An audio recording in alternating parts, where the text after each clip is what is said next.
now all of a sudden Illinois talking about they want to hand out 1,600. Hey, shalom, everybody. So peep the play. All right, they're wearing kitty gloves with us right now if you look like me in America, because they don't want us in the fray. The reason why is because despite what their textbooks say, they know we are formidable. If you go look up the Seminole Wars, they defeated Andrew Jackson twice. And the only reason they didn't defeat him a third time is they took a deal that he reneged on. They know that we're formidable. We're not, they make us look weak in the movies, you know, whipping on everybody, but that wasn't no normal occasion. They know that. They don't want direct conflict. Stephen Miller, he is a social architect. He's the type of dude where he's got to think of it as he has a chessboard in front of him. He knows what pieces he can push and what pieces he can't. So he's like, all right, we're going to get rid of the Latinos. We're going to get rid of the Indians. We're going to get rid of the, you know, but they're hands off with us. They want everybody out that's not them. Trump has even openly said if it was up to Stephen Miller, if you don't look like him, you wouldn't be in the country. They want an all-white America, all-whitey America. They have openly said this. But they do not want direct conflict with us because they know that it's not as easy as they think it is, even with surveillance, drones. It would turn America into Afghanistan or Iraq because they'd have to literally deploy heavy weaponry and surveillance and everything else.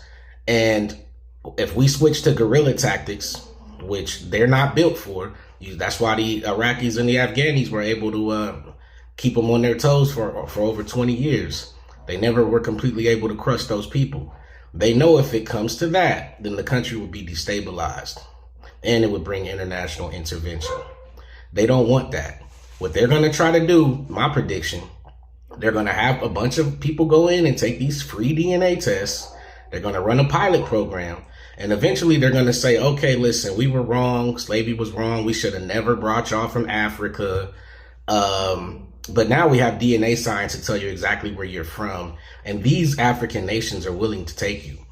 I believe they're working together with the AU, the African Union. And what they're going to eventually likely do is offer us reparations if we repatriate to Africa. I don't know what the amount would be, but it's going to have to be enticing.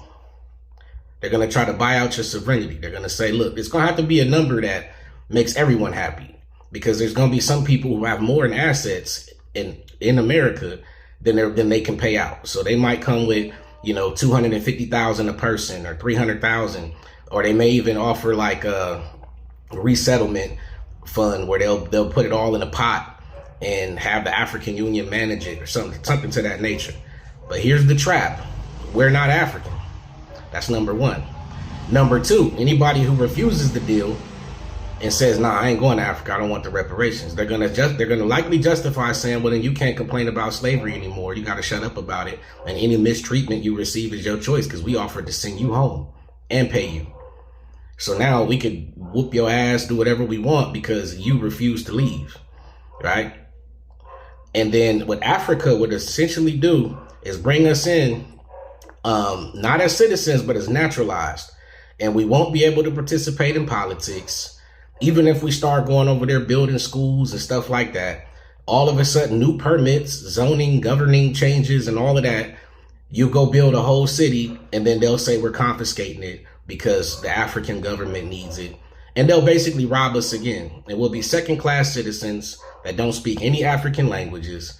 And they'll absorb all of the money that we bring in there. They'll let us build, they'll let us make our hospitals, our schools, our skating rings, all the things we like to do. And as soon as we do it, just like with Liberia, the local African governments will take all of that shit. And then we'll essentially become a servant class.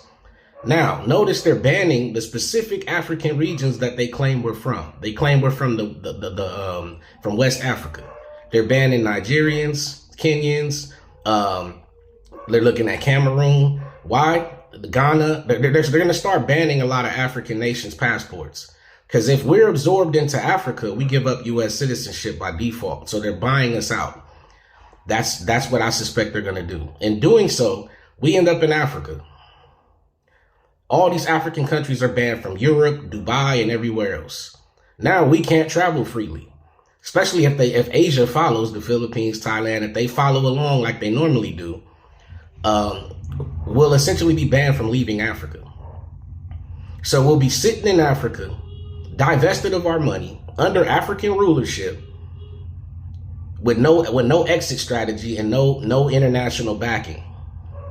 And any of the internal conflicts that happen in Africa, any of the civil conflicts will be absorbed into it.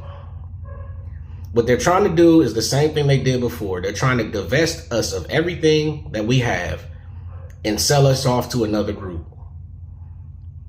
They're using, just like when the first so-called slaves came in, they came in as indentured servants, and then the slave laws changed.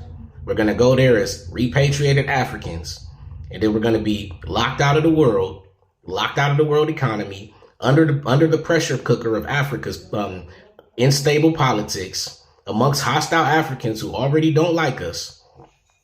And even if we have big money, the schemes, the scams, a lot of us will come up missing or get robbed or get finessed out of it or have the government take it. Look what Akon was going through. He was scamming people, but he got scammed too. Go look up Michael Blackson's video of how his own government stole millions from him and why he won't go do business in Africa again. If they'll do it to their own, what do you think they'll do to you? But that's the play. That's why the AU, that's why they're coming over there trying to blend the Essence Fest and taking over, traditional melanated or copper colored magazines. They're trying to, this is why they're pushing so hard for you African. This is why Umar Johnson is still standing despite all his crimes. Pan-African is at an all-time high. They want us out of the way, but they know by force ain't gonna go well. So they're going to have to dangle that carrot of reparations. And also, across the whole world, they're going to say, well, they offered to rectify it with Black Americans, but they refused. So whose fault is it?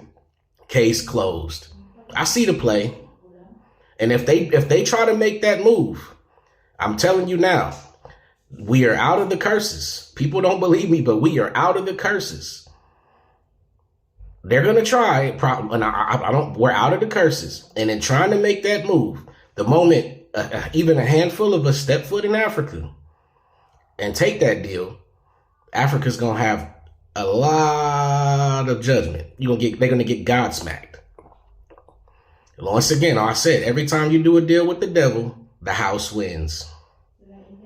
The devil always wins. Africa may think it's a quick come up.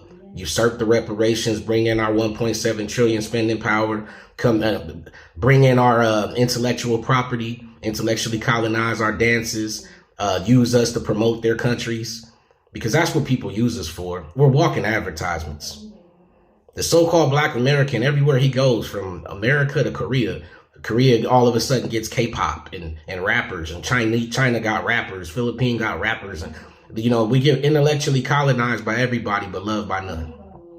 Africa will finally have an NBA team. They'll have an NFL situation. They're looking at it from a short lens. They're looking at it that we're still property. And as long as we keep calling ourselves Black, we're dead to the eyes of the law. People don't want to believe that, but legalese is a lot different than regular English. And the definition has never been officially rescinded, meaning it still stands, even if it's shadowed. But anyway, that's a whole different topic. But I feel like that's going to be the play. And I'm telling you, as soon as Africa try to pull something like that, the creator, who's already given everybody hell, and we're watching it like Psalms 91, is going to hit them. Man, it's going to be bad. Mark my words. Anyway.